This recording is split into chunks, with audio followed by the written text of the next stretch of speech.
Simulan na natin ang kwento ni Natoy. Panahon nito ng 1984. Lugar ng Maguindanao. Nagmamay-ari ang mga magulang ni Natoy ng 2 hektaryang lupain, kung saan ang mga nakatanim lamang roon ay mga puno ng niyog na pinagkukuhanan nila ng kanilang hanap buhay sa pagtutuba. Lingid sa kaalaman ng iba ay mayroon din silang 10 tauhan na madalas nilang kasama sa tuwing sila'y kumukuha ng tuba, at ang pinakamatanda na nga sa kanila roon at matagal nang nagtatrabaho sa kanila ay si Lolo Maning. Sambit na wika pa ni Larry na kaibigan ni Natoy. Natoy, tingnan mo yan si Lolo Maning. Ang tagal nang nagtatrabaho sa inyo. Nag-aaral pa nga tayo noon pero nandito na siya. Hanggang sa huminto na nga tayo ng pag-aaral para magtinda na lang ng tuba. Pero hanggang ngayon, nandito pa rin si Lolo Maning. Tugong wika naman ni Natoy. Wala sigurong ibang makitang hanap buhay si Lolo Maning. Kaya magpanggang sa ngayon nagtatrabaho pa rin siya dito sa tubaan. Pero ang nakakapagtaka, Natoy, ang lakas-lakas pa rin niya sa kabila ng kanyang edad. Akalain mo nakakaakyat pa rin siya sa mga puno para lang makakuha ng tuba. Sa bagay yun ang kinasanayan ng katawan niya. Oy, kayong dalawa dyan, Natoy, Larry. Magtatrabaho ba kayo o titingin na lang? Sambit na wika iyon ng tatay ni Natoy na napadaan sa kanilang kinatatayuan. Maya-maya pa'y dumating na rin ang isa sa kanyang kaibigan na nagtatrabaho rin sa kanilang tubaan. Wika pa nga ni Marcelito. Uy, kayong dalawa, magtrabaho na tayo. Sigurado akong napagalitan kayo ni Tatay Tiago kasi nakita akong dumaan dito. Ayan kasi, pinapatagal nyo pa ang pag-akyat sa puno. Bakit kaya hindi na lang doon kayo mag-usap? Tarantado ka ba, Marcelito? Paano kami makakapag-usap ni Natoy sa itaas ng puno? Ang lalaki ng agwat ng mga puno ng nyug rito. Tama na, tara na't magtrabaho na tayo. Mamaya niyan magawin na naman dito si Itay. Pare-pareho na tayong mapagalitan. Maya-maya pa'y umakyat ng 3 upang kumuha ng tuba. Iniipon nila ang lahat ng kanilang nakukuha na may kanya-kanyang sariling dalang galon na kanilang pinaglalagyan. Pagpatak ng 12:00 ng tanghali, isa-isa na silang nagbababaan upang kumain ng kanilang pananghalian habang daladala ang kani-kanilang baon. Naiwan sa taas ng puno si Natoy, kaya naman tinawag na ni Larry at Marcelito. Wika pa ng dalawa habang sinisigawan nito na nandoon pa rin sa puno ng nyug. Wala ka na bang balak bumaba, Natoy? Tirik na ang araw 12:00 na. Oras na ng pananghalian. Malamang may ginagawa na naman yan dyan. Sigurado akong tinitikman na naman yan ng tuba. Alam mo naman yung si Natoy, di ba? Napakahilig uminom. Sigurado yun, Marcelito. Tingnan mo mamaya pagbaba niyan. Namumula na naman ang mukha niya dahil sa epekto ng tuba.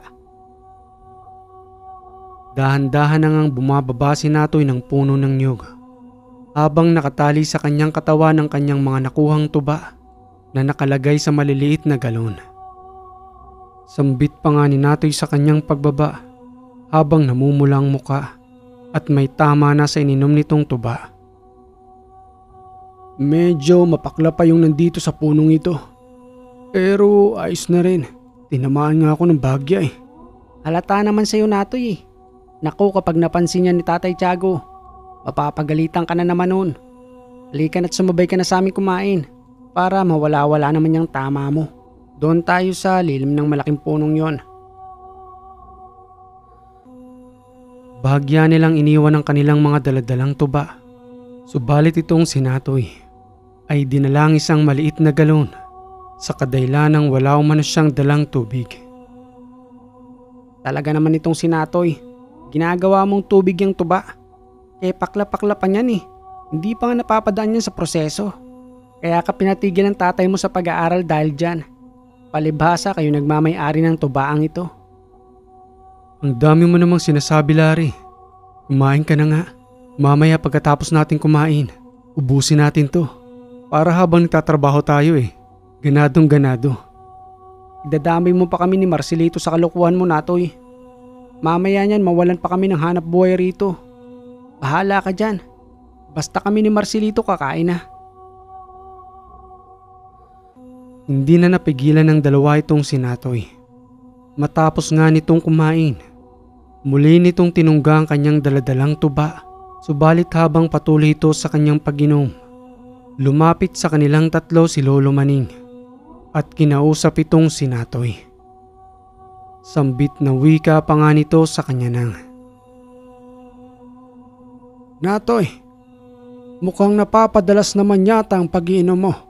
Hindi na rin maganda yan sa iyong atay. At maaaring magkaroon ka pa ng karamdaman dahil dyan. Pasalamat ka at mabuti ang tatay mo. Sermon lang inaabot mo sa kanya. Lolo Maning naman, hindi naman masama ito sa katawan. Natural na alak lang ito na nanggaling sa puno. Maganda nga ito sa katawan kaysa doon sa mga nabibili sa tindahan. Halika Lolo Maning. Tagay muna dito. Maaga pa naman para magtrabaho. Larry at Marcelito, alalayan nyo yang kaibigan ninyo. Huwag nyo nang pakyatin ang puno. Mamaya niyan madisgrasya pa yan at mahulog. Kami na bahala sa kanya, Lolo Maning. Huwag nyo na siyang alalahanin. Umalis na ang matanda sa ilalim ng malaking puno ng akasya na muli nang bumalik sa kanyang trabaho upang makalikom ng kinakailangang tuba. Hanggang sa makatulog na lamang itong si Natoy sa ilalim ng malaking punong yun. Muli na ring bumalik si Larry at Marcelito sa kani-kanilang ginagawa. Makalipas lamang ilang minuto, narinig na nga nila ang boses ni Tatay Tiago na pinapagalitan itong si Natoy. Anak, Natoy, gumising ka nga riyan. Lasing ka na naman. Wala ka na bang magawang maayos, Natoy? Tugong wika naman ni Natoy sa kanyang itay habang wala pa ito sa kanyang sarili. Pasensya na ho kayo, Tay. Nakaidlip po ako Nakaidlip ka dahil sa kalasingan mo. Hindi ka naman dating ganyan, Natoy. Magmula lamang na mawala ang iyong inay, nagkaganyan ka na. Ano bang gagawin ko sa iyong bata ka? Bilang kaalaman patungkol sa pagkamatay ng nanay ni Natoy, pinasakitan umano ito ng manggagaway na nagbigay karamdaman sa kanyang inay. At dahil sa karamdamang kanyang natamo, matagal itong nanatili sa ospital at hindi naniwala sa albularyo na mas lalong lalala ang karamdaman ng kanilang inay kung doon lamang ito mananatili. Sa kadahilan ng hindi pang pisikal ang karamdaman noon ng kanyang inay, kung di pang espiritual. Subalit dahil nga sa meron silang salapi na nanggagaling sa kanilang hanap buhay sa patubaan, nanatili ng ilang buwan sa ospital ang kanyang inay hanggang sa doon na ito mabawian ng buhay. At magmula noon, ang nag-iisa nilang anak na si Natoy ay nagsimula ng maging isang lasinggero na dinamdam ang pagkawala ng kanyang inay at ipinangako sa kanyang sarili na siya mismong papaslang sa mga manggagaway. Subalit ni isang ideya ay wala siya noon na kahit nga ang ibig sabihin ng manggagaway ay hindi niya alam, ngunit sa tuwing nalalasing ito ay madalas niya yung binabanggit. Muling wika pa ng kanyang itay kay Natoy. Halika na't alalayan kitang pauwi sa bahay. Kalimutan mo na anak ang nangyari sa nanay mo. Wala na tayong magagawa roon. 2 taon na ang nakalipas nang pumanaw siya. Hindi yun maaari sa akin, Tay. Ipinapangako ko sa iyo na ako mismong papaslang sa mga manggagaway na yun. Ipahinga mo na lamang yan, anak. Ipaubayan na lamang natin sa itaas ang mga nangyari sa iyong inay. Alisin mo na yan sa puso mo. Ang paghihiganti ay hindi nararapat. At ayaw kong mapahama ka anak. Dalawa na lamang tayong magkasama rito. At mababaliw ako kung pati sakaling ikaw ay matulad sa nangyari sa iyong inay. Madaling nakatulog si Natoy pagdating sa kanilang tahanan. Samantalang ang kanyang itay naman ay muling bumalik sa kanilang patubaan. Kinabukasan ng umaga, muling tumulong itong si Natoy sa pagkuha ng mga tuba. Subalit habang abala siya sa kanyang pagakyat, hindi niya napansin na may ahas na pala sa ibabaw ng niyog na kanyang inakyatan. Napasigaw ito sa pagkakatuklaw sa kanya na madali namang inalalaya ni Larry sa pagbaba. Ano, kaya pa ba, Natoy? Daan-daan lang tayo. Baka naman pareho tayong lumagpak sa lupa nito. Akin at itatali ko ng maayos ang katawan mo sa lubid para naman dahan-dahan ang pagbaba natin. Maya-maya pa sa kanilang pagbaba, nakaabang na si Lolo Maning, pati na rin ang kanyang itay. Madaling sinipsip ng matanda ang sugat nito at ngumuya ng dahon ng nito na kanyang gagamiting panglunas sa kagat ng ahas. Matapos iyon ay unti-unting nawala ng malay si Natoy. Pangsamantala itong inihiga sa maliit na kubo sa bukid hanggang sa kinahaponan. Muli na itong nanumbalik sa kanyang ulirat habang bahagya pang namamaga ang kanyang braso. Sambit na wika pa ni Lolo Maning na nasa kanyang tabi at nagbabantay sa kanyang pagtulog. Natoy, maayos na ba ang pakiramdam mo? Maayos na ho at nawala na yung pagkahilo ko. Mabuti naman kung ganon. Pinagbantay na ako rito ng iyong itay at hindi na ako pinagtrabaho pa. Gusto mo bang mainom ng tubig? Kung maaari lamang ho, kahit na isang baso. Madaling kumuha ang matanda sa kanyang daladalang bahong tubig. Subalit bago iniabot sa kanya, napansin niyang may ibinubulong ito sa baso at iniihip sa tubig bago ipinainom sa kanya. Dahil doon ay nagkaroon siya ng pagkakataon na magtanong. Sinamantala niya na ang oras na yun at nagwika sa matanda nang, Lolo Maning, di ba ho kayo ang unang gumamot sa inay ko? Pasensya na ho kung nabuksan ko uli ito. Pero kilala niyo ho ba ang mga manggagaway na pumaslang sa aking inay? Napabuntong hininga ang matanda sa tanong na iyon ni Natoy. Matagal ito bago nakasagot. Naanimoy pinag-iisipan ang kanyang sasabihin upang makaiwas na rin sa gulo.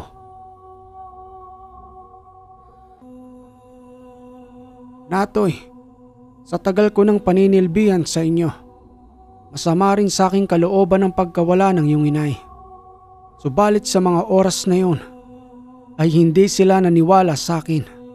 Sino nga ba naman ako para pakinggan? Isang hamak na magtutuba lamang.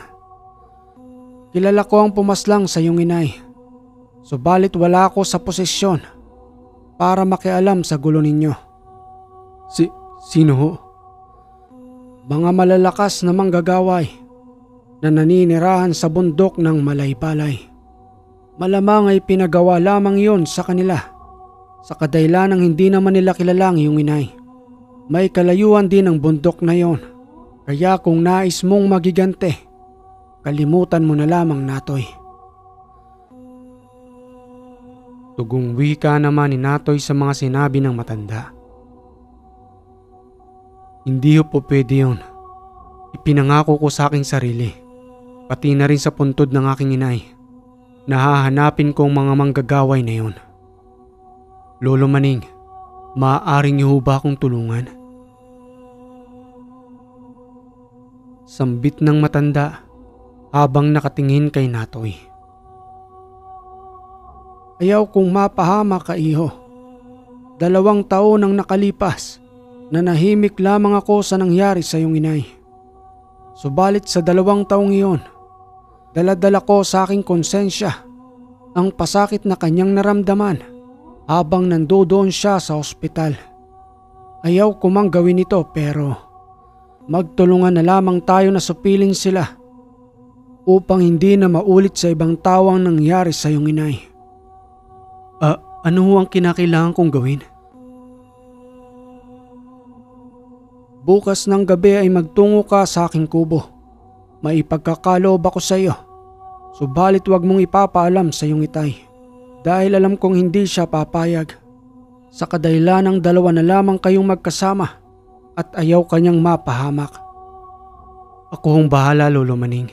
Wag ho kayong mag-alala sa akin at hindi ko rin ho ipapaalam sa aking itay. Maya-maya pa'y dumating na si Larry, pati na rin si Marcelito. O ano, kamusta ka na, Natoy? Kaya mo na bang maglakad? O kinakailangan kitang alalayan? Kaya ko na, Larry. Ginamot ako ni Lolo Maning. Maayos na rin ang pakiramdam ko. Mabuti naman kung ganon. Nag-alala sa'yo si Tatay Tiago. Napaluha nga kanina eh. Mag-iingat ka kasi. Alam mo namang mahal na mahal ka nun. Oo na, Toy. Napatalikod nga si Tatay Tiago para lang hindi ipakita ang kanyang pagluha. O ano, tara na. Nakalis ng ibang trabahante rito. Lolo Maning, tara na ho. Sige, at mauna na kayo. May gagawin pa ako rito. Susunod na lamang ako.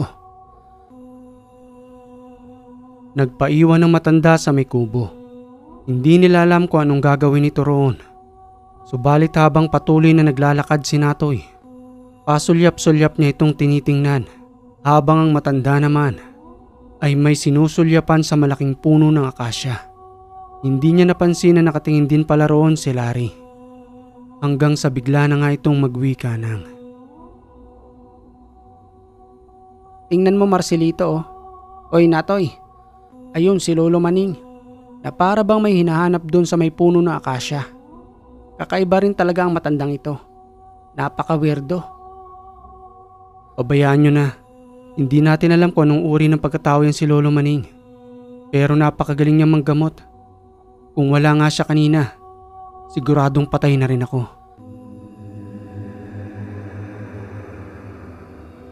Kinabukasan ng hapon, matapos ang pangunguha ni Natoy ng tuba, dumiretso ito sa tahanan ni Lolo Maning. Sa kadahilan ng ang araw na iyon ay ang araw ng pahinga ng matanda. At sa kanyang pagdating nga roon, dinatnan niya itong nagdarasal habang nakaharap sa kanyang altar. Iniwang bukas ang kanyang pintuan, kaya naman dire-diretso na itong si Natoy hanggang sa masipat niya nga itong nakaluhod na may nakasinding 3 kandila sa may altar. Nanahimik lamang siya sa pagpasok sa loob ng tahanan. Habang inihintay ang matanda na matapos sa kanyang pagdarasal, nagmasid-masid siya habang nakaupo at sinusulyapan ang mga medalyon na nakasabit sa may dingding. Namangha siya sa kanyang nakita.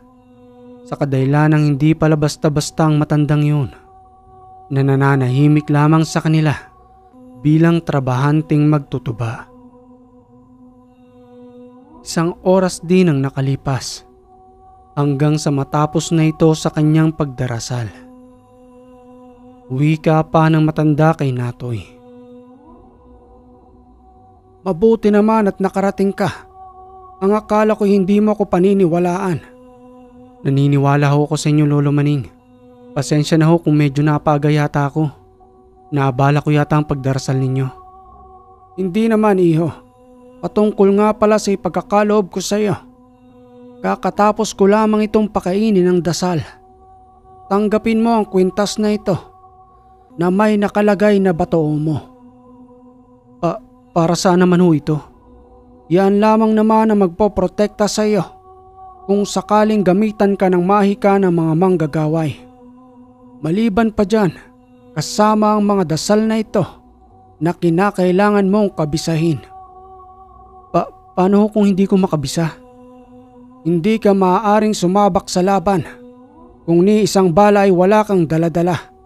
Kinakailangan mo yang kabisahin upang hindi ka matulad sa iyong inay." Sige ho. Araw-araw ko itong dadalhin sa may tubaan upang sa mga bakanting oras ko, dahan-dahan ko siyang pag-aaralan. "Mabuti naman kung gano'n, Natoy. Dahil kung hindi ka desidido, Babawiin ko sa iyo ang mutya ng bato mo. Pati na rin ang mga dasal na iyong tangan-tangan. Wag naman ho, Lolo Maning. Ipinapangako ko sa inyo. Kakabisahin ko ang lahat ng ito para sa aking inay. Pumarito ka sa may abuhan. May ipapainom ako sa iyo. Maupo ka rito. Madaling kumuha ang matanda ng pulang ballpen. May isinulat ito sa isang papel at saka nagsiga ng apoy sa may abuhan. Maya-maya pa'y sinunog ang papel na iyon, kung saan niya isinulat ang mga letra na hindi pa rin maintindihan ni Natoy sa mga oras na iyon. Inilagay ang abo ng papel sa may baso, saka ito nilagyan ng tubig at hinalo. Inumin mo ang tubig na ito. Nangingitim na ho yan sa papel ng abo na sinunog ninyo. Bakit niyo ipapainom pa sa akin? Marumi na ho ang tubig sa baso. Huwag ka ng maraming tanong, Natoy. May mga lati ng papel na yon at sinunog ko yon upang agarang magkaroon ka ng kabal sa iyong katawan. Gayon na rin ang proteksyon sa iyong espiritual at na hindi ka mapakialaman ni numan. Ganun ho ba yun? Bilisan mo nang uminom. Kapag tuba ang ibinibigay sa iyo, napakabilis mong uminom. Samantalang ang proteksyon na para sa iyo, pinag-iisipan mo pa. Dahan-dahang kinuha ni Natoy ang baso. Pinagmasdan pa nito ang itim na tubig na nanggaling sa nasunog na papel, saka nito tuluyang ininom.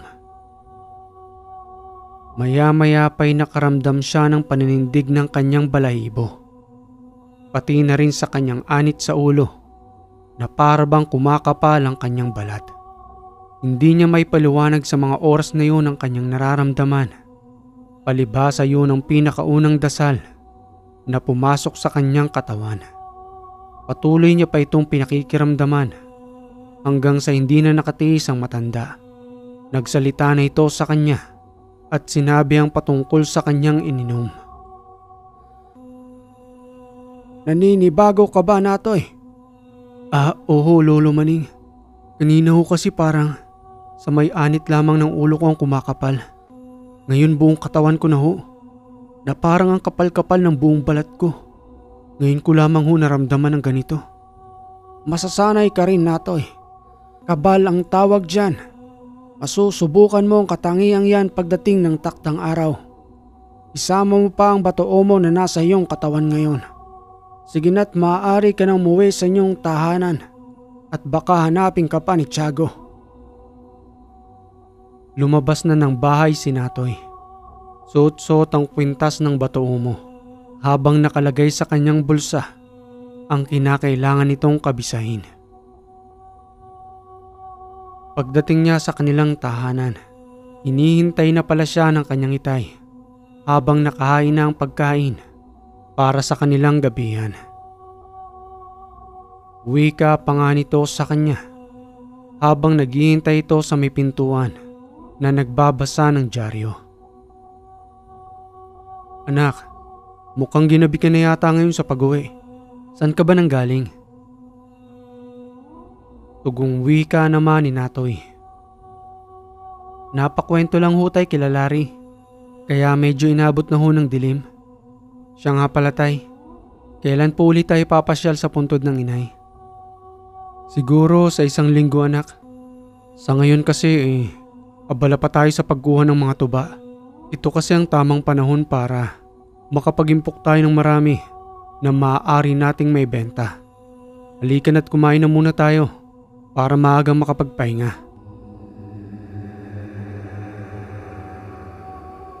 Matapos ngang makakain ng magama, nagmamadaling hinugasan ni Natoy ang mga plato at saka pumasok sa kanyang silid, dala-dala ang lampara. Binuklat niya ang papel na ibinigay sa kanya ng matanda. Dali-dali niya yung binasa sa pag-aakalang maunawaan niya ang mga nakasulat roon na nasa lingwaheng Latin. Pabulong na wika pa nga niya sa kanyang sarili habang napapakamot sa kanyang ulo. Anong klaseng salita naman ito?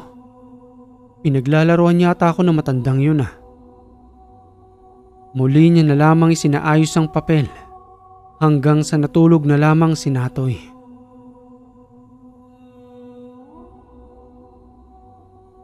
Kinabukasan ng umaga'y nagmamadali siyang nagtungo sa tubaan. Hinanap nito ang matanda at nakita niya nga roon na nasa ibabaw na ng puno ng nyug na kumukuha ng tuba. Sa kabila ng ginagawa nito, pinababa niya ang matanda sa may puno at saka sila muling nag-usap. Wika pa ni Natoy. Lolo Maning, pasensya na ho kung naabala kayo ha. Pero hindi ko maunawaan ang ibinigay ninyong nakasulat sa may papel. Papaano ko kung kakabisahin yun? Siya nga pala, nakalimutan ko ring sabihin sa'yo.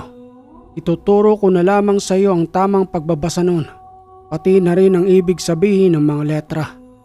Mas mainam pa nga ho, Lolo Maning. Kasi baka magkamali-mali ako eh. Yun pa ang ikasira ko ng bait. O siya, halika at magtungo muna tayo sa ilalim ng malaking punong akasyang yon, habang hindi pa naglilibot ang iyong itay. Madali ang tinuruan ng matanda kung papaano basahin ang nakasulat sa letrang Latin. Pati na rin ang ibig sabihin ng mga ito.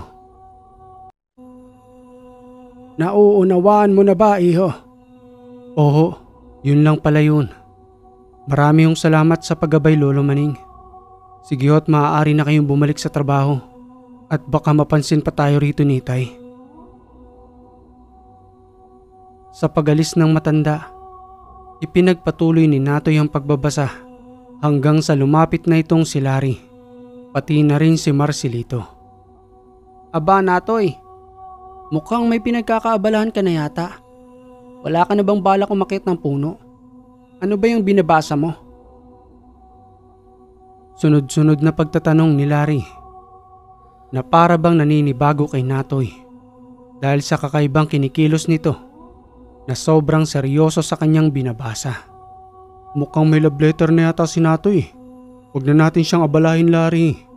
Minsan na nga lang yan magseryoso, di ba? Oy, kayong dalawa, kumuha na nga lang kayo ng tuba.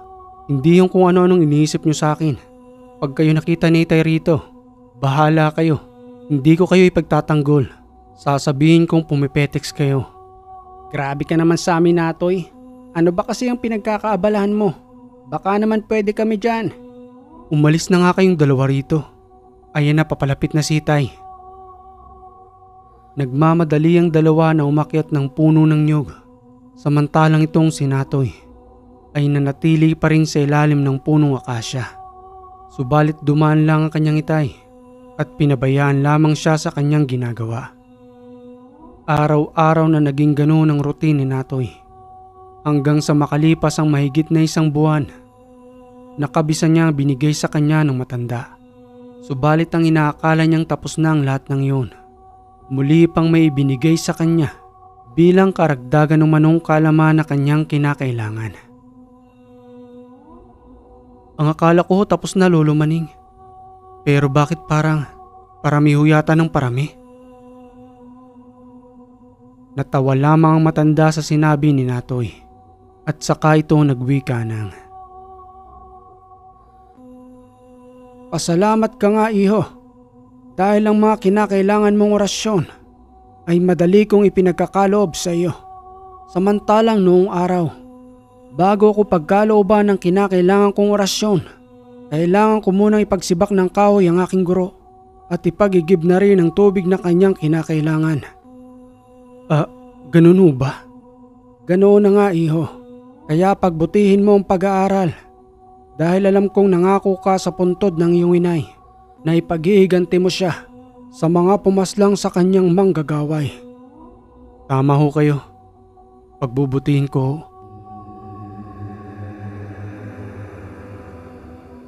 Medyo may kabagalan bago lubusang natutunan ni Natoy. Umabot pa siya ng 4 na buwan at isa pa'y patago-tago lamang siya sa kanyang Itay upang hindi malaman ang kanyang pag-aaral at hindi mapornada ang pinaplano nilang dalawa ni Lolo Maning na salakayin ng tahanan ng mga manggagaway na naninirahan sa bundok ng Malaybalay. Oy Natoy, Mukhang hindi ka na yata tumutulong sa amin ah. Ang kinukuha mo na lamang na tuba ay pang sarili mo. Alam ko namang kayang-kaya nyo na yan at hindi nyo na kinakailangan ng tulong ko. At saka ang kinukuha ko lang naman dyan pang patulog lang. Kukunti nga lang ito Kukunti ba yan? Kalahating galon din yan ah.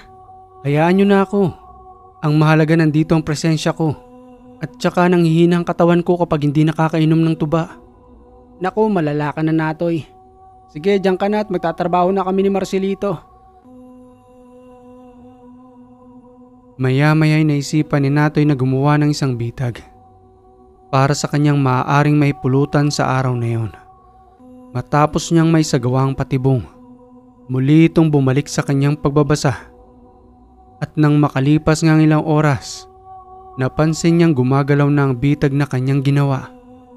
Dali-dali niya itong pinuntahan at tiningnan kung anong uri ng hayop ang nahuli sa kanyang bitag. Wika pa niya sa kanyang sarili.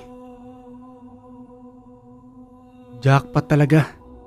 Kapag siniswerte ka nga naman, oo. Isang ligaw na manok ang napunta rito sa aming bukid. Ayos. May iihawin na ako. Pansamantalang itinabi ni Natoy ang kanyang pinag-aaralan. Kinuha ang manok at saka ito binawian ng buhay. Dali-dali siyang kumuha ng tubig malapit sa kanilang bukid. Nagsiga ng apoy sa 3 biyak na bato. Sa kanya ito doon pinakuluan. Maya-maya pa nang matapos niya ng malisa ng balahibo, dinarang niya ang manok sa nagbabagang apoy habang nakatuhog ito sa patpat ng kahoy. Dahil sa bango at pagpiga ng kalamansi, madali iyong naamoy ni Larry. Gayon din itong si Marcelito. At sinunso nila kung saan nanggagaling ang amoy na yon, pati na rin ang usok. At habang nakatago si Natoy sa masukal na damuhan, kung saan niya mismo iniihaw ang manok, narinig niya ang boses ng dalawa habang patuloy na hinahanap ang pinanggagalingan ng mabangong amoy. Sambit na wika pa nga ni Larry habang papalapit sa kanya. Marcelito, hindi ako nagkakamali. Siguradong si Natoy na naman ang may pakana niyan. Malamang ay gumawa na naman ng bitag yun rito. Pero nagutom ako sa amoy ng manok. Napakabango. Ang sarap nun isawsaw sa kalamansi na may toyo. Tapos lagyan mo pa ng 3 pirasong sili. Nasipat ni Natoy na papalapit na sa kanyang dalawa. Kaya naman biniro niya ito sa pamamagitan ng pagpapalit ng kanyang boses. Anong ginagawa niyo rito? Teritoryo ito ng mga duwende. Mga tampalasan. Umalis na kayo rito. Dahil kung hindi, mamamagay ang inyong pag-aari. Larry, narinig mo ba yung narinig ko? Oo Marcelito, narinig ko. Magpapagoyo ka pa ba dyan kay Natoy? Malamang si Natoy ang may pakana noon. Oy Natoy, lumabas ka na nga riyan. Bistado ka na. Kitang-kita na rito yung usok. Kaya huwag ka na magpanggap dyan. Lumabas si Natoy na nanggaling sa masukal na gubat. Bit-bit ang manok na kanyang inihaw habang pinapatakam ang dalawa. Ang lalakas naman ng pang-amoy ninyo. Akalain mo yung natuntun nyo ako rito. Halika kayong dalawa. Siguro naman na hindi kayo makakatanggi sa akin ngayon. May masarap na pulutan. May kasama pang libreng tuba. Ano? Simulan na ba natin to? Sa bagay pwede na. Papahapon na rin naman. Maya-maya lang ay magsisipag-alisan ng mga tao ron sa pagkuha ng tuba. Hindi kaya hanapin tayo ni Tatay Tiago? Oo nga Larry, baka hanapin tayo. Mapagalitan pa tayo nun. Mabuti ang sinatoy Sanay na yan sa galit ng tatay niya. Huwag niyo na yung isipin. Ang isipin niyo kapag akong nagalit sa inyo, hindi ko kayo papansinin. Ano Larry? Pagbibigyan ba natin yung alok ni Natoy? Huwag na kayo magdalawang isip pa.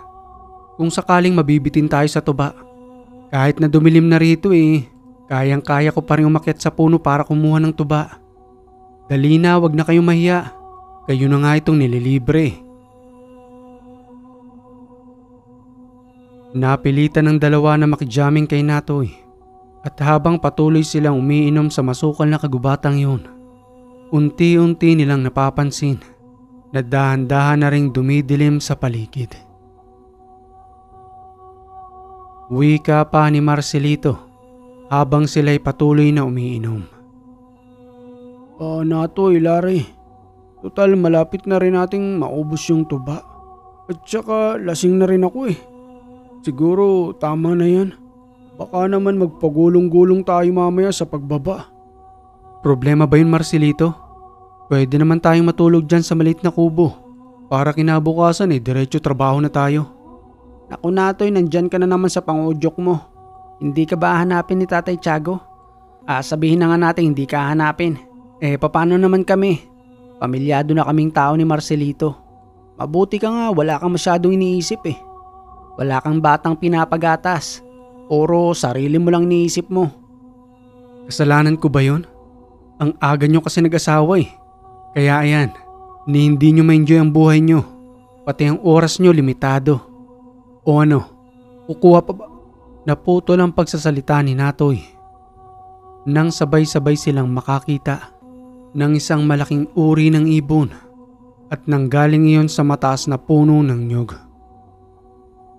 Wika pa nga nito sa dalawa habang kinukusot ang kanika nilang mata dahil sa kanilang nakita. Mukhang may kasama yata tayo rito. Hindi pa naman siguro tayo lasing at maliwanag ang buwan sa oras na ito. Nakita nyo rin ba ang nakita ko? Hindi yun basta-bastang ibon lang. Halos kasing laki na natin ang nilalang na yon. Biglang nawala ang pagkalasing ko nung makita ko yun. Ano bang ibig sabihin mo natin patungkol dun? Aswang.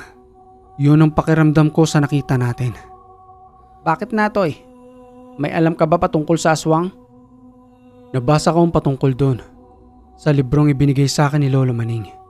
Lolo Maning? Ano namang kinalaman ni Lolo Maning doon? Isa lamang yung magtutuba na tulad namin. Huwag ka ng maraming tanong, Larry. Umalis na lamang tayo rito. Kesa mapahamak kayo. Nagmamadali silang naglakad pa ibaba ng bukid. Subalit batid nilang may sumusunod sa kanila at nanggagaling iyon sa himpapawid na palipat-lipat ng puno. Sambit pa ni Natoy na bahagyang napahinto sa kanilang paglalakad at muling napatingala sa puno ng nyug na kanilang dinaanan. Inabala mo na nga kami sa aming pag-iinom. Hanggang dito ba naman susundan mo pa kami? Makakatikim ka sa aking nilalang ka. Napansin ni Larry at Marcelito na bumubulong ng mga salita itong si Natoy. Subalit ni isa roon ay wala silang maunawaan. Ano yung ginagawa mo Natoy? Bakit bulong ka ng bulong sa iyong kamay? Nahihibang ka na ba? Panoorin nyo na lang dalawa ang gagawin ko. Ginamitan niyo ni Natoy ng kanyang natutunang tigalpo. Iniihip niya ito sa nilalang hanggang sa kumaripas ito ng kanyang paglipad papalayo kila Natoy. Yan ang napapala mo. Sa susunod pa na abalahin mo pa kami. Sigurado akong may kalalagyan ka na. Ano ba yung ginawa mo Natoy? Parang kakaiba yun ah. Iniihip mo lang sa hangin pero halatang nasaktan ng nilalang na yun. Paano mong natutunan yan? Hindi mapigil ang pagtatanong ni Larry habang nagtataka ito at manghang-mangha sa ginawang iyon ni Natoy. Tugong wika pa ni Natoy na. Kay Lolo Maning mismo. Lolo Maning? Naalala niyo ba yung madalas kong pinagkakaabalahan? Ang lahat ng iyon ay nanggaling kay Lolo Maning. Kaya kung ano man yung nakita nyo ngayong gabi, pati na rin ang inyong nasaksihan, huwag nyo na lamang na ipagsabi kahit na kanino. Para naman hindi sila mawerdoan sa akin, lalong-lalo na si Tay. Kasunod na pagtatanong pa ni Larry. Ang ibig sabihin mo ba ay may kaalaman niyang si Lolo Maning? Tumpak Larry. Napakasimple lang ng matandang yun. Ni hindi man lamang nagyayabang ng kanyang kaalaman. Kaya pala kahit na matanda na siya, ang lakas pa rin ng katawan niya na umakyat ng puno. Biruin mo yun, Ang pinakamatanda sa ating si Lolo Maning ay hindi pala basta-bastang matanda. Pwede rin ba kaming magpaturo sa kanya? Yan ang hindi ko masasagot, Marcelito. Naawa lamang sa akin ang matanda. Alam niyo naman siguro yung patungkol sa aking inay. Kung bakit siya pumanaw. Dahil sa kalapastanganan ng mga manggagaway. At dahil doon, patago akong tinuruan ni Lolo Maning. Sige, maasahan mo kami Natoy patungkol dyan. Walang ibang makakaalam kung di tayo lang rin mismo. Salamat sa inyong dalawa. O paano ba yan? Maghihiwa-hiwalay na tayo sa dang ito. Maya-maya pa'y naghiwa-hiwalay na nga sila sa pakros na daan. Subalit sa ang inaakala ni Natoy na nilubayan na siya ng nilalang na kanina'y sumusunod sa kanila. Nagkamali siya roon. Sa kadahilanang may kalayuan pa ang kanilang tahanan nang muli itong magparamdam. Akala ko ba lubusan na siyang lumayo? Nanahimik lang pala ng saglit. Mukhang sinusubukan mo talagang kakayanan ko. Imbis na dumiretsyong papauwi itong si Natoy, mas pinili niyang niligaw ng daan ang nilalang upang hindi matukoy ang kanilang tahanan. Hanggang sa uminto siya sa may gubat na medyo may kalayuan sa kanilang lugar na bibihirang daanan ng tao. Sinigawan niya ito at hinamong magpakita sa kanya ng harap-harapan upang maramdaman niya ang kanyang hinahanap. Sa ilang minuto lamang na nakalipas, may isang lalaking lumabas na nanggaling sa dilim. Subalit hindi niya ito mamukhaan. Dahil na rin sa kung ano-anong inilagay nito sa kanyang katawan pati na rin sa mukha. Hanggang sa dahan-dahan itong lumalapit sa kanya. Ni kahit na isang saplot ay wala ito. At nagwika sa kanya nang, Narinig ko ang boses mong hinahamon mo ko. Napakalakas naman ang loob mo, bata. Pero aaminin ko sa'yo, masakit din ang ipinaramdam mo sa akin. Gumamit ka pa ng tigalpo. Wika naman ni Natoy sa nilalang na walang takot na humarap sa kanya. Yan ang napapala mo. Mukhang hindi ka taga rito sa aming lugar. Kung ako sa'yo, habang maaga pa umalis ka na. Kung ayaw mong mawalan ng buhay dito sa aming baluarte. Nagpapatawa ka yata, bata. Hindi ka ba nakakaramdam ng kilabot sa iyong katawan kapag kaharap mo ko? Ikaw ang nagpapatawa. Paano akong makakaramdam ng kilabot sa'yo? Niwala ka pa sa kalingkingan ng aking kaalaman. Sige, kung yan ang ninanais mo, binigyan na kita ng pagkakataon na umalis. Subalit mas pinipili mo yatang mamatay. Bigla iyong nawala sa harapan ni Natoy. Nagulat na lamang siya nang biglang pinagkakalmot ang kanyang likuran at ang mahabang buhok nito ay pumapasok sa kanyang tenga pati na rin sa kanyang ilong at bibig habang pumupulupot naman sa kanyang leeg ang iba roon. Anong klaseng nilalang ito? Aray ko, ang sakit. Itigil mo na yung ginagawa mo. Para bang kinakalikot ang buong tenga ko. Kadiri naman ang buhok mo. Baho. Hanggang sa naisipan ni Natoy, nahugutin ang kanyang tabak na kanyang ginagamit sa pagkukuha ng tuba.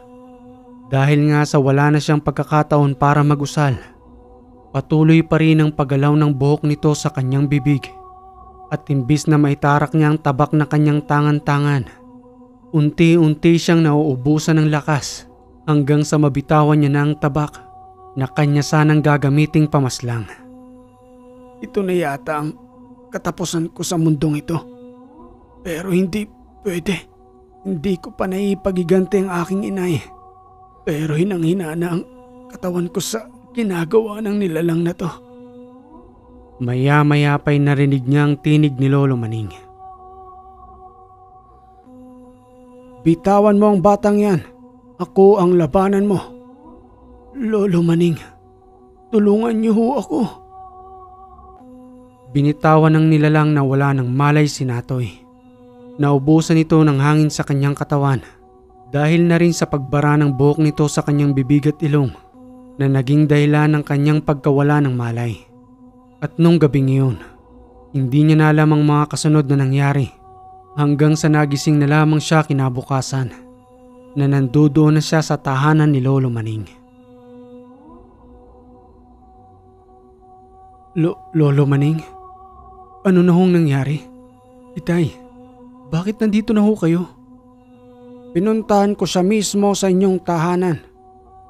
Bilang iyong magulang, nag-aalala siya sa iyo. Kaya sinabi kong nandirito ka sa aking tahanan. Ano bang ginagawa mo, anak? Magpapakamatay ka ba? Sabi sa akin ni Maning, kung hindi raw siya dumating kagabi, malamang ay wala ka ng buhay ngayon. Baka pinagpepiesta na ang katawan mo nung nilalang na yun. Pasensya na ho, tay. Hindi ko ho alam na ganun kalakas yun. Ang akala ko kasi sapat na ang kaalaman ko. Pero kulang pa pala. Ang lakas pa ng loob ko na hamunin yun. Maging aral na lamang yon sa iyo, iho.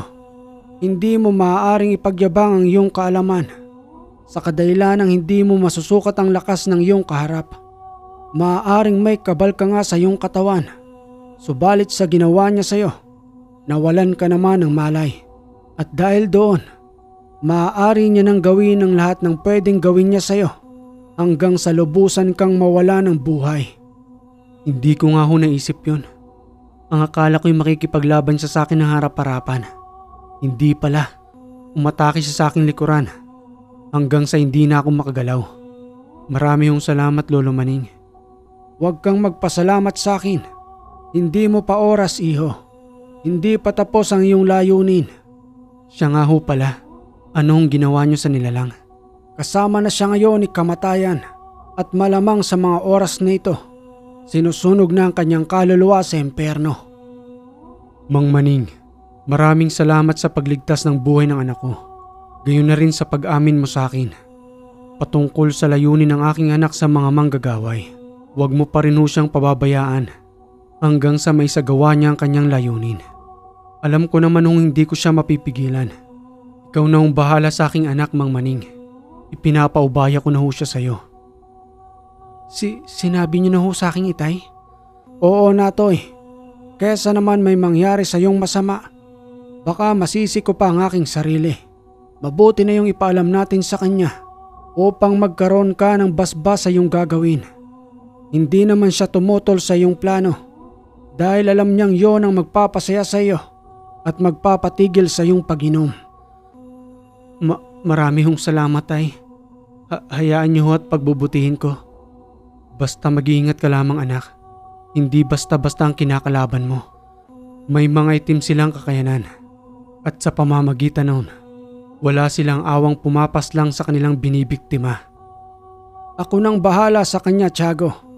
Pangsamantala mong ipaubaya sa akin ang pangangalaga sa kanya hanggang sa tuluyan ng maging sapat ang kanyang kakayanan upang harapin ang mga manggagaway. Natoy, maligo ka na roon. Napakabaho mo. Sige ho, Lolo Maning. Itay, maiwan ko na ho muna kayo dyan.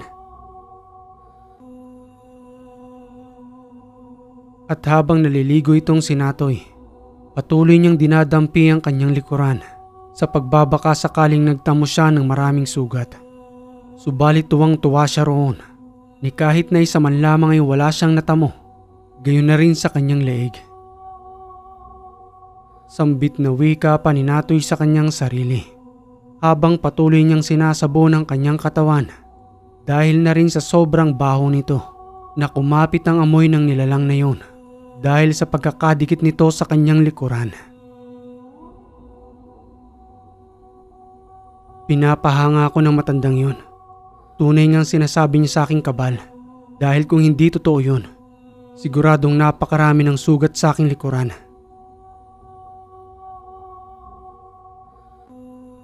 Sa muling pagbabalik ni Natoy sa tahanan ni Lolo Maning, wala na roon ang kanyang itay at ayon pa sa matanda, bumalik na ito sa kanilang patubaan at nag-iwan ng salapi kay Lolo Maning bilang panggastos umano ni Natoy sa kanyang pananatili roon. Wika pa ng matanda kay Natoy. Napakabait ng iyong itay, Natoy. Malawak ang kanyang pangunawa. Heto nga palang yung salapi. Panggastos mo sa iyong pananatili rito. Mabait ho talaga si Itay. Kahit na nga ba mukhang masungit yun. Pero ang kabaliktaran naman nun ay kabutihang loob. Sa inyo na ho ang salaping yan, Lolo Maning. Sobra-sobra na hong pang-aabala ko sa inyo. Makaganti lamang sa mga manggagaway na yun. Hindi na kinuha ni Natoy ang salapi. Kahit na nga ba'y pinagpipilitan niyon sa kanya ng matanda. Hanggang sa napilitan na lamang yung tanggapin. At sa araw ding yun, muli silang nagpatuloy sa pag-aaral upang lubusang makabisa ni Natoy ang lahat ng kanyang kinakailangan. Nagbigay rin ng maraming pagsusulit ang matanda upang makasigurong gumagana ang kanyang mga pinag-aralan at makaiwas na rin ito sa kanyang kapahamakan. Makalipas ang 1 linggo, napatungo roon si Larry at Marcelito sa kadahilan ng pareho na sila ni Lolo Maning na hindi nagtutungo sa patubaan. May daladala ang dalawa na 1 galong tuba at ayon pa umano sa kanila, ipinagkaloob yun sa kanila ni Tatay Tiago upang pasyalan si Natoy sa tahanan ni Lolo Maning. Bungad na wika pa ni Natoy sa pagbukas ng pintuan.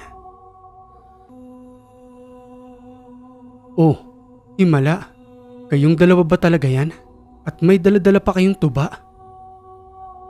Biglang napatakam itong si Natoy na para bang uhaw na uhaw nang makita ang daladala nilang tuba.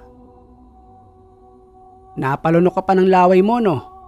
Alam naming 1 linggo ka nang walang tagay-tagay dahil pinagbabawalan ka ni Lolo Maning. Tama ba, Natoy? Eh ano naman ngayon? Bakit ayaw mo ba ng daladala namin? Sige, kung ayaw mo, aalis na lang kaming dalawa ni Marcelito. Pero syempre hindi namin iiwan ang daladala naming tuba. Ipinagkaloob sa amin to ni Tatay Tiago at hindi ito para sa'yo, no? Biro lang kayo namang dalawa. Pasok kayo. Ay, iba talaga kapag uhaw na uhaw. Ang galing mag-asikaso. Ano bang maaaring pulutan natin dyan? Wala tayong pulutan eh. Bagoong meron dito. Pwede na yon kesa wala. Oy, nandito pala kayong dalawa. Kamusta naman doon sa patubaan? Magandang hapon ho, Lolo Maning. Pasensya na ho kayo sa biglaan naming pagdating. Namiss lamang ho namin itong aming kaibigan. Maayos naman ho ron. Tulad pa rin ho ng dati. Mabuti naman kung ganon. Natoy, ngayon lamang kita papayagang uminom. At pagkatapos niyan, ipangako mo sa akin hindi ka naiinom ng tuba. Sa kadahilan ng hindi yan magandang ehemplo, lalo pat pinasok mo ang mundo ng espiritual. Sambit na wika naman ni Natoy. Ipinapangako ko sa inyo, Lolo Maning. Ito na ho ang huling araw ng pag-iinom ko ng tuba. Pinagbigyan ko lamang ho ang 2 ito. Sos, pinagbigyan. Halatang halata ka naman kanina na uhaw ka. Gagawin mo pa kaming dahilan, Natoy. Pero tamang sinabi ni Lolo Maning. Dapat ay maging ehemplo ka. Kasi hindi basta-basta yung pinapasok mo, Natoy. Malaking obligasyon ang nakaatang sa'yo. Paano kang kakaawaan ng espiritu kung ikaw mismo pasaway? Bakit may alam ka, Larry? Hindi mo na may tatanong. Dating manggagamot ang lolo ko. Pero nang namayapa siya, niwala man lamang sa amin ni isang nagmana ng kanyang kaalaman. Hindi ko alam kung bakit. Sa bagay kasi nung panahon na namayapa ang lolo ko. 8 taong gulang pa lamang ako noon. Pero siguro kung nasa 8 gulang na ako, siguradong ako ang kukuha ng lahat ng kaalaman ng lolo ko.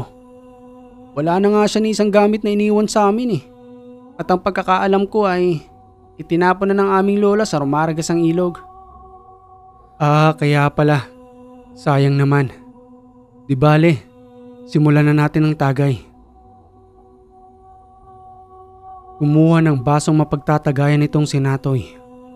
At sa pagbukas nga ni Larry ng galon, amoy na amoy ni Natoy ang tuba habang patuloy niya itong nilalanghap. Ay grabe, ang bango. 1 linggo rin ang nakalipas. Ito na ang huli, magbabagong buhay na ako at kakalimutan ko na ang alak. Mabuti naman, Natoy. Dahil kahit ako ay hindi napapayag na muli ka pang uminom, itinatago mo ang iyong sarili sa alak upang maibsan lamang ang iyong nararamdaman sa pagkawala ng iyong inay. Kinabukasan ng umaga, sa bahay na ni Lolo Maning natulog ang dalawa sa kadahilanang langong-lango ito sa tuba na hindi na kayang maglakad at makauwi pa. Maagang gumising itong si Larry at Marcelito, pati na rin si Natoy. Subalit sa kanilang paghahanda, wala na roon si Lolo Maning na hindi nagpaalam kung saan ito nagtungo. Nagtimpla ng kape si Natoy para sa kanilang tatlo at naghanda rin ng kamuting kahoy para sa kanilang almusalan. Uwi ka pa ni Larry habang pinipiga ang kanyang ulo. Ang sakit ng ulo ko, Natoy. Biruin mong naubos natin ang tubang yun. 3 lamang tayong tumibag. Kulang pa nga sa akin yun eh. Palibasa, sanay na sanay kang uminom. Huwag mo na nga kami itulad sa'yo. Pero nangako ka na kagabi, ito na yung pinakahuling inom mo. Oo, alam ko. Kaya nga nang sinabi ko yun hindi pa ako lasing. Para naman matandaan yung totoong sinasabi ko. O ito ng kape nyo. Kumain na rin kayo ng kamuting kahoy para magkalaman yung sikmura ninyo. Ikaw Marcelito, ayos lang bang pakiramdam mo? Ayos naman, Natoy. Medyo may kunting kirot lang sa ulo ko. Pero maya-maya lang mawawala na ito. Diretso ba kayo ngayon sa patubaan? Oo, dediretso na kami roon. Para naman hindi kami magalitan ng pamilya namin. Paano yan? Wala kayong dalang damit? Yun ang akala mo, Natoy. Alam naming matibay ka sa inuman. Kaya nagpasiguro na kami ng masusuot. Nandoon sa plastic sa may aligi ng tahanan. Ayos ah. Pinaghandaan nyo talagang pagpunta rito. Sige na't magkape na kayo't kumain. Para makaligo na kayo't makapaganda. Sakto yan. Tanggal ang sakit ng ulo ninyo.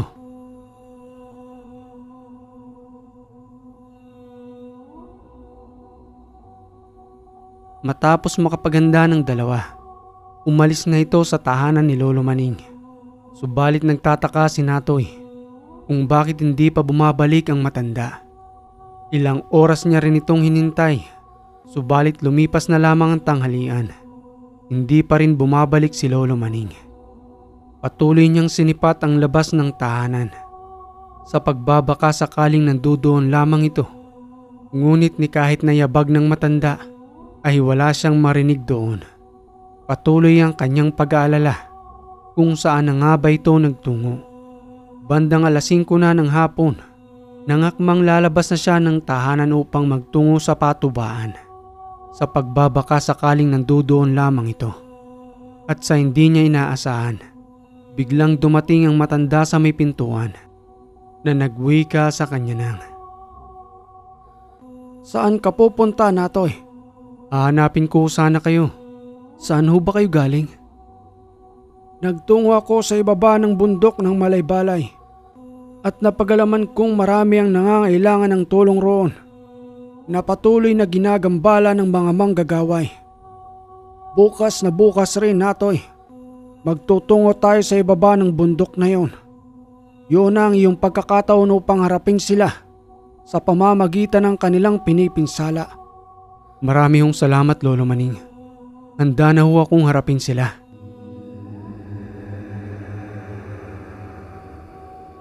Kinabukasan, pasikat pa lamang ng araw ay nakahanda na ang dalawa. Madali silang nagtungo sa ibaba ng bundok ng Malaybalay. At sa kanilang pagdating roon, may 2 kalalakihang nakahilata sa may banig. Ang isa roon ay putol na ang 2 paa dahil sa pasakit na kanilang natamo na ipinaparamdam ng mga manggagaway. Sambit pa ng isang matandang babaeng nandoon patungkol sa mga namiminsala sa kanilang lugar. "Maraming salamat sa inyong pagbisita rito.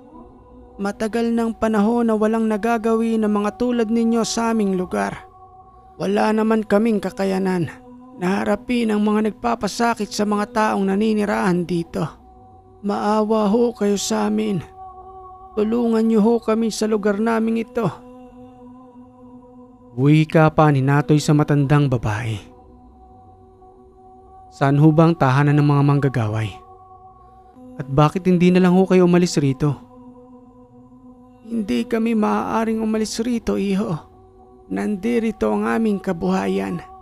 Ang tahanan ng mga manggagaway ay nanduroon sa tuktok ng bundok na yon.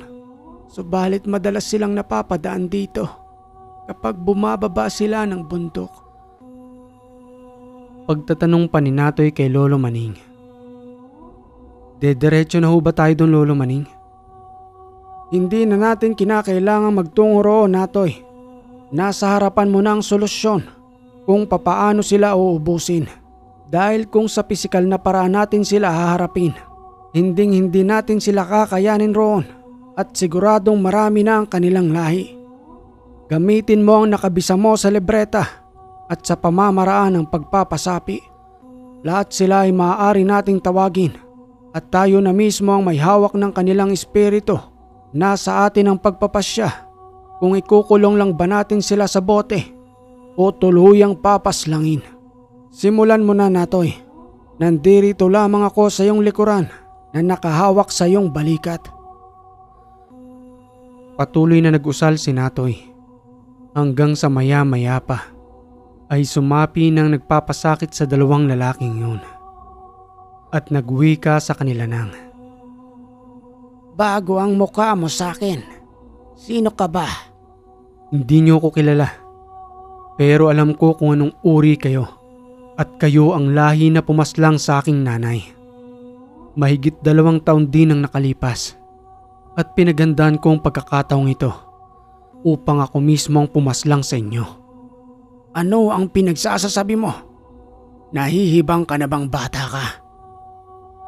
Baka may naaalala pa kayong pangalang Ellen na pinasakitan ninyo't pinaslang nang walang kalaban-laban. Sa dami ng pinaslang namin, sa tingin mo ba maaalala pa namin yon? Pero may mga litrato kami rito ng aming mga napaslang. Koleksyon namin niyon bilang patunay na malakas kami at hindi kami basta-bastang manggagaway. Tingnan ninyo ang pangalang Helen. Sigurado akong nandiyan ang pangalan ng nanay ko. Naaalala ko na ang pangalang Helen na asawa ng isang maperang magtutuba. Ikaw pala ang anak niya. Paano mong natutunan ang kalamang ito? Sabat na wika naman ng matandang si Lolo Maning.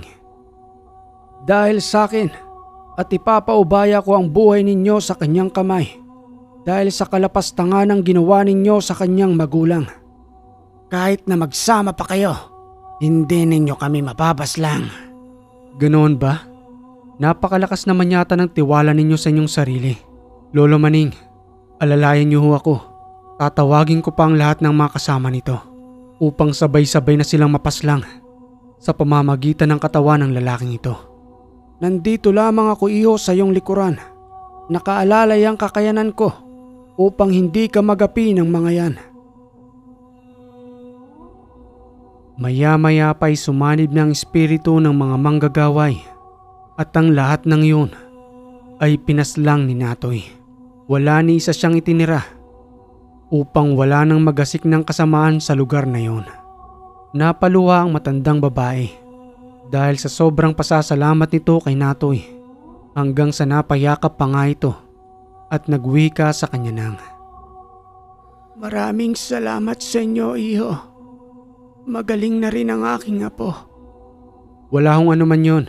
Hindi na ho kayo gagambalain ng mga manggagaway. Winakasan na ho namin ang kanilang paghahari-harian dito. Magaling ang ginawa mo, Natoy. Subalit kinakailangan na nating umuwi. Muli na tayong babalik sa ating trabaho.